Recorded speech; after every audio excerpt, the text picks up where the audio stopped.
Hey friends, Elizabeth here from Plant-Based Bride. I'm back again with another BuJo Babble. These are the videos where I set up a spread in my bullet journal while simultaneously discussing some sort of subject that is at least tangentially related to bullet journaling. Today I thought it would be interesting to delve into the idea of recreations in the bullet journaling community and when a recreation turns into copying. Now, obviously in the artistic community in general, in the arts, copying can be a big issue. Artistic expression is a difficult thing to claim ownership of, and almost anything artistically has probably been done before in some way, shape, or form. So it's difficult to say when something has been truly copied or stolen when we're talking about the arts. And in the BuJo community, it's even more complicated because so many BuJo tubers, including myself,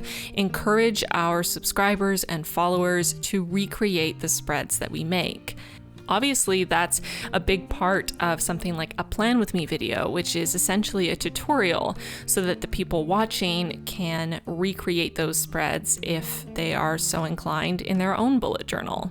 If someone is sharing their bullet journal and encouraging those who are viewing it to recreate their spreads, I think it's pretty hard to argue that anyone doing so would be copying, since the original creator has given permission for recreations. Now, I will insert the caveat here. I do think it is general, common courtesy if you are recreating someone's spread to mention them, to say it is a recreation of their spread, to tag them if you are able to tag them on whatever platform you're sharing your spread. I often see posts recommended to me on my Explore page, for example, on Instagram, and I recognize the spread immediately. It's clearly a recreation of a spread of a YouTuber or an Instagrammer that I already follow, and I've seen this spread before, and there's no mention that it's a recreation, that it was inspired by them, and it's not a lie per se. They don't say in their caption that it is their 100% original creation, but it does feel like a lie by omission. They're accepting the praise of those who enjoy the spread and are complimenting their creativity in coming up with this idea without correcting them and letting them know that it wasn't actually their original idea, that they were inspired by someone else. So I will say just the easiest way to avoid this as an issue, if someone has openly stated that they're totally fine with recreations, just tag them and credit them. It's the nice thing to do. It's also nice because I can say from my own experience, every single time I'm tagged in a recreation, I get super excited. I am so flattered when y'all like my spreads enough to want to make your own version, whether it's stroke for stroke, identical, or you put your own spin on it. I just love to see what you make. So it's kind of a double whammy for creators, I would say. On the one hand, you're giving recognition to the original person who came up with the spread, which is the right thing to do. It's great because if someone really likes the spread, they know where it came from, they can go follow that original creator, they can find more spreads like that. And on the other hand, it's great because when you tag the creator, they're notified and they can see your recreation, and it's a nice little boost for them to know that they're making something that other people really resonate with. I think it can rub creators the wrong way if you recreate their spreads and don't give them any credit. I know I have been frustrated in the past once or twice when I have seen someone blatantly recreate a spread of mine and just not mention that it came from me at all. It can be frustrating because if you're really working to create unique spreads and you spend a lot of time trying to come up with your own ideas, trying to do something new and interesting, it can be frustrating when someone else just copies it and takes the credit. So if you want to avoid copying or even getting near that realm when you do recreate anyone's spread, please give them credit. It's just the nice thing to do. Now, what happens if you see a spread that you love that's been posted by someone who hasn't publicly said they're okay with recreations? Now, of course, no one can stop you from recreating their spread in your own bullet journal, and if you're not planning on sharing it anywhere, I don't think anyone would mind. The issue comes when you're sharing it, and again, if you're sharing it without credit, whether blatantly stating or by omission making it seem that it is your creation. If someone hasn't come out and said that they're comfortable with recreations, and sometimes it's hard to know if maybe they've mentioned it in the past, the safest thing always, I would say, is to just ask them, you know?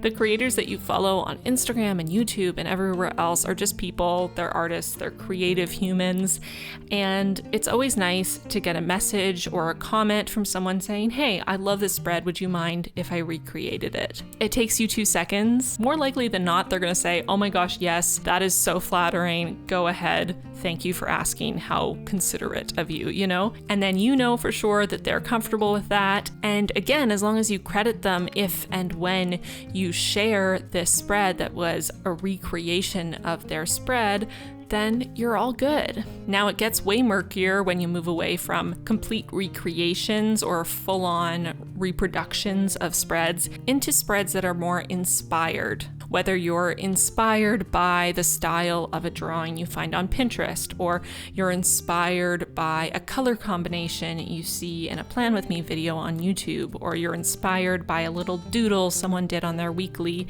that you saw on Instagram, so you did a similar style of doodle on one of your spreads. All of these things are harder to label. I personally wouldn't consider any of these things copying. As with any art, we take an inspiration from every single thing we see and experience, and sometimes without even thinking, when we sit down to create, we can make something that's very similar to something we've seen without registering that we're basically recreating something that we've seen. It's like with music. I think this is sort of the easiest way to think about it. You listen to music for your whole life. There are songs and melodies and arrangements that stick with you more than others.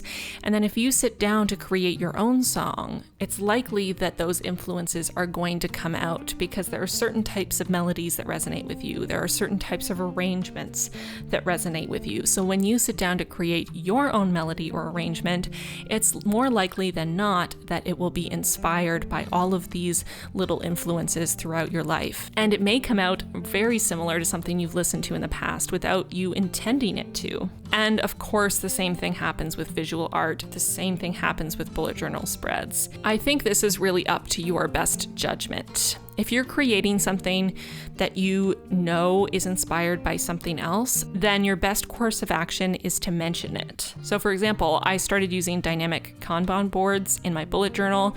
I made an entire video on it a while back, and then I mentioned it again in my new bullet journal setup. And in that first video where I originally talked about it, I credited the 2 people from whom I learned about this system. I tagged their blog posts on it so that you could go find them, because I wanted to give credit to the people who introduced me to the concept. I adjusted it to fit my own needs. I use it for something different than they use it for, but regardless, I knew where the idea came from, and it didn't do me any harm at all to credit the people who gave me the idea. Now, they're probably not the people who first came up with the idea. With a lot of ideas, it's probably impossible to know who the first person was to come up with an idea, but I think if you do your best to credit the direct piece of art, the direct artist, the direct BuJo tuber who inspired you to do something, I think you're doing your part to keep the chain of credit alive. Now, with that said, I have 100% in the past neglected to mention the inspiration or original artist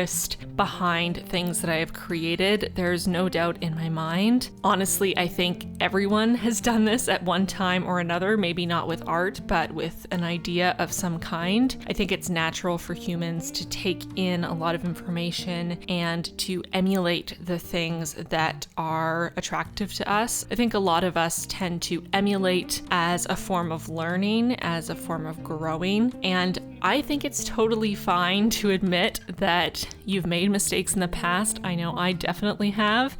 And I think the best course of action is to look forward and say, hey, I am sure that I've done this in the past and maybe that wasn't the best thing I could have done. But looking forward, I'm going to be putting more effort into being as transparent as possible and doing my best to give credit to the people who deserve credit for what they have created. I just wanted to say that because I do think it's important to be honest and say I am definitely not perfect and I'm not pretending to be in this video. I have totally neglected to give credit in the past, but as I grow older, as I get more mature, I've realized how important it is to give credit in every situation that you can, and I'm working on being better at that as I move forward. I think people tend to get really carried away with the idea of copying in the arts. We all create things based on the inspirations that we find in our daily life, and that's a normal part of the creative process. As long as you do your part to credit where credit is due, when you are aware of where your inspirations come from, you are totally on the right track. I would love to know your thoughts on this topic. Please leave them in the comments down below. What are your thoughts on recreations and copying? Do you think credit is a necessity? Who do we hold accountable for giving credit? For example, if a page that reposts bullet journal content reposts a spread that was inspired by someone else, but only credits the person who recreated the spread and doesn't include their credit to the original creator, who is at fault there? Is that the repost page's fault? Should they be held more accountable to make sure that the credit is going to the correct people? Any and all of your thoughts I would love to read and discuss with you in the comments down below. I want to reiterate that I love it when y'all recreate my spreads. Please don't stop doing it. If you feel the urge to recreate a spread I've done, please do. Of course, I love it when you tag me for the credit, and so I get to see your beautiful recreations, so please don't stop doing that. But I just wanted to make it very clear that I love recreations and I don't have any issue with them. A big thank you to my patrons for their support. If you find yourself recreating my spreads on the regular, maybe consider becoming a patron because they do get printables each and every month of a select few of my spreads, so it's a little easier for them to incorporate those spreads in their bullet journal without having to recreate them from scratch. A big special thank you to our newest patron, Esme. Welcome to the squad. That's all I have for this video. Thank you so much for hanging out with me, and I will see you very soon in the next one. Bye, friends.